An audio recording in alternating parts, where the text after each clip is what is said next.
Bom, vamos voltar para o fenômeno da difração, né? Veja que nós estudamos até agora o fenômeno da interferência entre ondas, que eram ondas obtidas através da difração, né? Bom, o que nós vamos ver é que a nossa descrição ela não está completa. Por quê?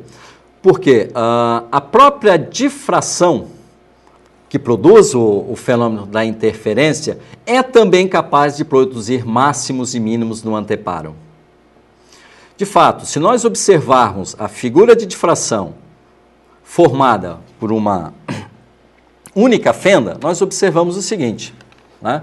Nós temos aqui assim, imaginamos uma situação onde a luz incide sobre uma única fenda e o padrão observado é este aqui, onde nós temos aqui um máximo central, um mínimo, um outro máximo, um outro mínimo, um outro máximo, um mínimo, um máximo e assim por diante. Este experimento é obtido com uma única fenda no obstáculo das ondas incidentes. Nós observamos, então, a existência de máximos laterais e um máximo central, né?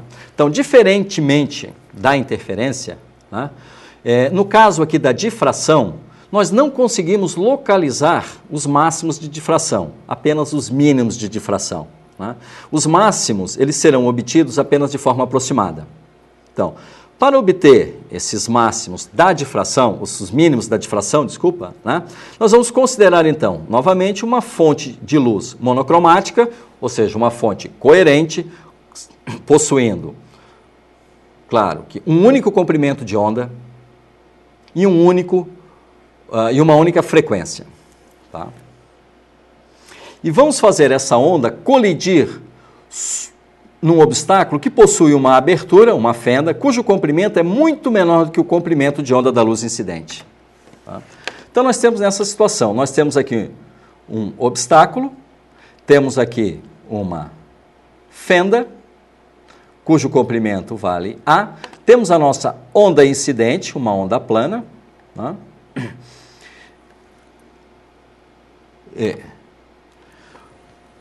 Para analisar o fenômeno da difração, nós vamos novamente utilizar o princípio de Huygens, onde cada ponto da onda ao longo da fenda se comporta como uma fonte de ondas secundárias. Entretanto, vamos tomar apenas dois pontos, um aqui assim, numa das aberturas, e o outro bem no centro desta fenda.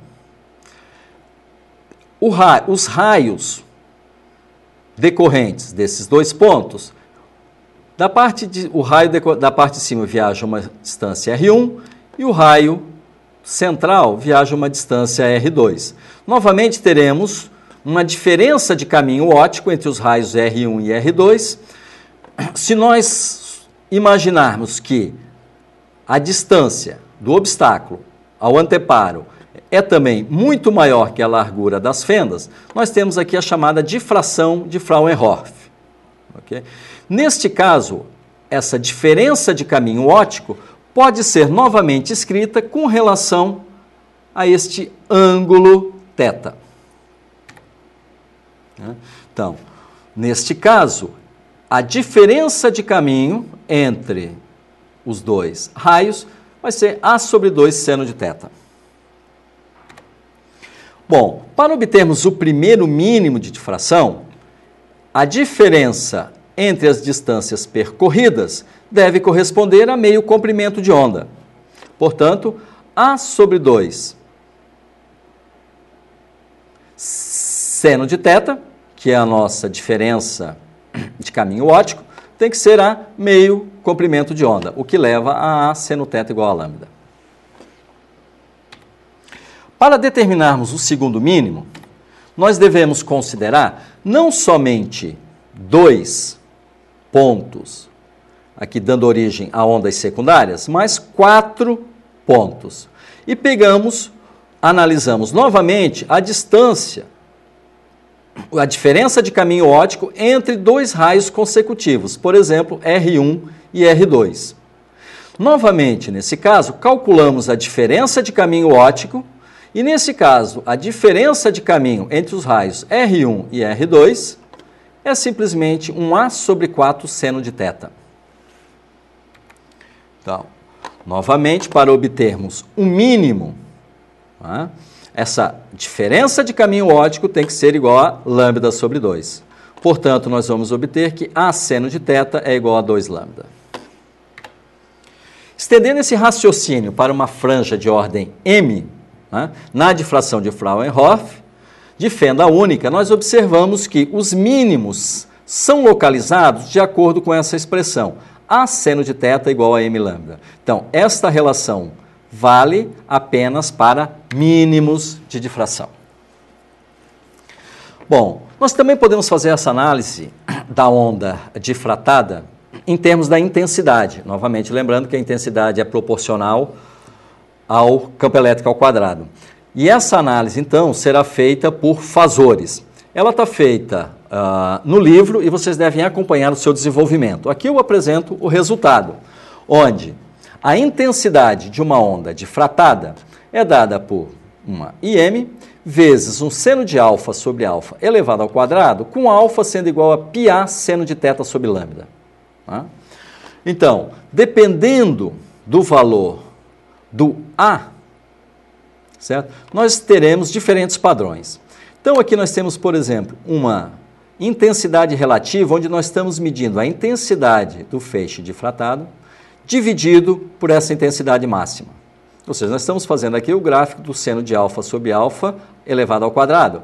Lembrando que aqui nós estamos variando o ângulo θ e com isso, então, nós estamos observando a intensidade das ondas difratadas no anteparo. Aqui, para o caso em que a abertura da fenda é igual ao comprimento de onda, nós temos essa intensidade relativa. Entretanto, se nós formos aumentando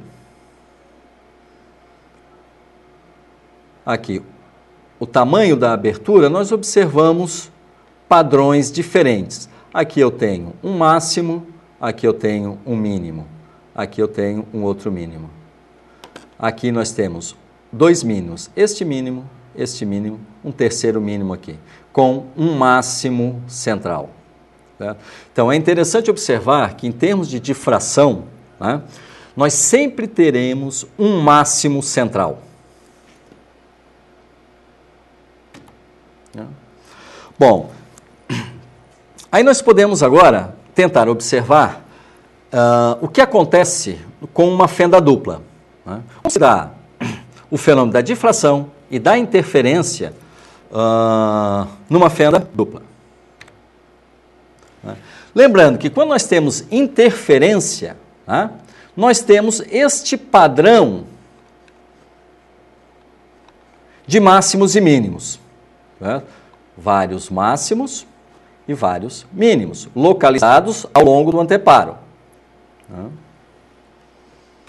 Agora, quando nós temos a difração, nós temos esta intensidade para o feixe difratado. Bom, então se nós temos um experimento no qual nós temos duas fendas, né, nós vamos ter difração em ambas as fendas e vamos ter a interferência dos raios das fendas 1 e 2. Tá? Portanto, o resultado que nós obtemos é que a intensidade da onda agora será o produto da intensidade